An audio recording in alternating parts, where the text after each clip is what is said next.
L'idée de cette réunion, et je vous remercie beaucoup d'être là cet après-midi, c'est de vous présenter cette manifestation chez nous, en France, à la fois par ses objectifs et par ses méthodes. Elle est emblématique d'une certaine action menée au service du rayonnement de la culture française dans le monde. L'objet et l'objectif du French May, c'est de faire un festival franco-chinois.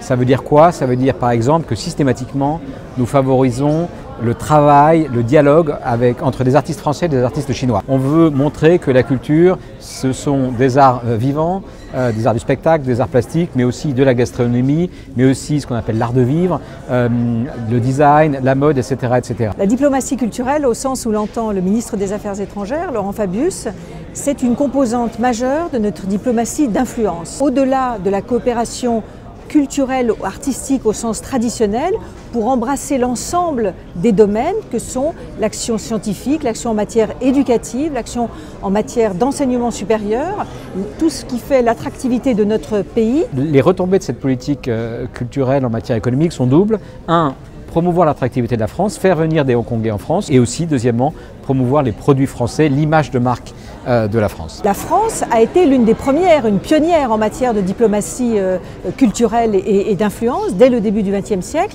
Et donc nous devons aujourd'hui continuer à cultiver cette différence et donc nous démarquer. Il y a plusieurs sortes de diplomates, je dirais. Il y a déjà un réseau souterrain qui est le réseau des artistes internationaux qui se soutiennent et qui se connaissent. Donc là, il y a un vrai réseau, je dirais, qui n'est pas politique, mais qui est amical et qui est très important.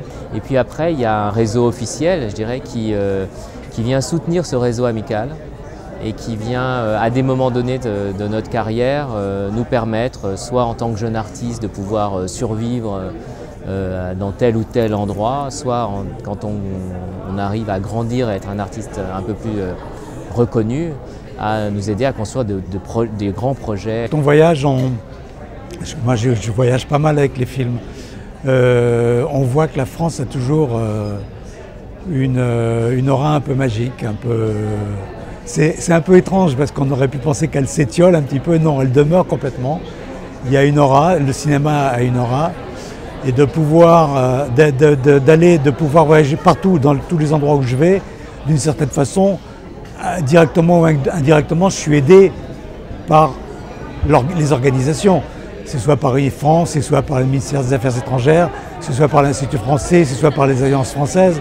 Il y a toujours des points d'appui. Donc c'est bien parce que ça permet ça structure les déplacements, ça structure le discours qu'on peut avoir autour des projets et des choses qu'on a faites. Donc cette diplomatie culturelle, elle est essentielle, c'est sûr.